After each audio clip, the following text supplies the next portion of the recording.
বাংলাদেশের রাজনীতির ইতিহাসে এক বিরল দৃষ্টান্ত স্থাপন করলেন নাহিদ ইসলাম। উপদেষ্টা পরিষদ থেকে পদত্যাগ করে নিজের ব্যাংক হিসাব প্রকাশ করেছেন তিনি।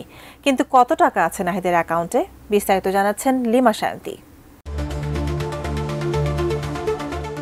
অন্তর্বর্তী সরকারের তথ্য ও সম্প্রচার উপদেষ্টার পদ থেকে পদত্যাগের পরদিনই নিজের ব্যাংক হিসাবের তথ্য তুলে ধরেছেন নাহিদ ইসলাম। ২৬ ফেব্রুয়ারি রাত ১০টা ১০ মিনিটের দিকে নিজের ভেরিফাইড ফেসবুক পেজে দেয়া এক স্ট্যাটাসে তিনি এ হিসাব তুলে ধরেন। নাহিদ ইসলাম তার ফেসবুক স্ট্যাটাসে লিখেন, উপদেষ্টা পদে যোগদানের আগে আমার কোনো ব্যাংক অ্যাকাউন্ট ছিল না। ২১ আগস্ট উপদেষ্টা পদে দায়িত্ব পালনের জন্য সম্মানী গ্রহণের লক্ষ্যে সরকারিভাবে সোনালী ব্যাংকে একটি ব্যাংক অ্যাকাউন্ট খুলি। উক্ত অ্যাকাউন্টে ২১ আগস্ট ২০২৪ থেকে ২৬ ফেব্রুয়ারি ২০২৫ পর্যন্ত লেনদেনের হিসাব জনগণের কাছে উপস্থাপন করছি। Vision hot and cool AC 4-way solenoid valve টেকনোলজিতে হিটিং ও কুলিং দুই মোডেই কাজ করে সমানভাবে। Vision hot and cool AC.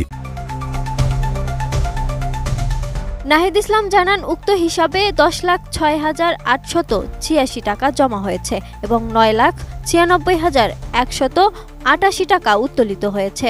তিনি আরও উল্লেখ করেন, সোনালী ব্যাংকের এই অ্যাকাউন্টটি ছাড়া তার আর অন্য কোনো অ্যাকাউন্ট নেই।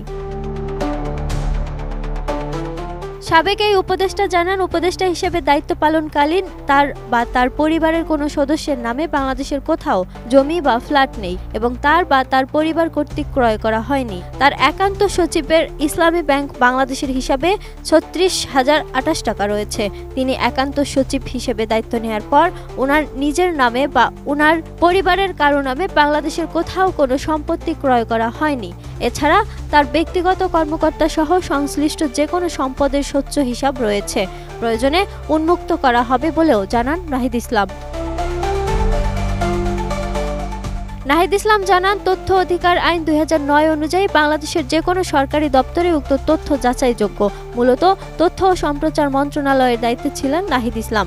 নতুন রাজনৈতিক দল গঠনের লক্ষ্যে গত ২৫ ফেব্রুয়ারি দুপুরে পদত্যাগ করেন তিনি। আমার যেই দুটি মন্ত্রণালয় ছিল, তথ্য ও সম্প্রচার এবং ডাক, টেলিযোগাযোগ এবং তথ্য প্রযুক্তি, দুইটি মন্ত্রণালয়ের দায়িত্ব থেকে আমি ইস্তফা দিয়েছি। এছাড়াও এই জুলাই ফাউন্ডেশন, জুলাই শহীদ স্মৃতি ফাউন্ডেশন সহ সরকারের যেই সকল কমিটিতে আমি ছিলাম, এই সকল কমিটি থেকে আমি একই সাথে ইস্তফা আমার হচ্ছে। Lima Shayanti, desk report, ATN news.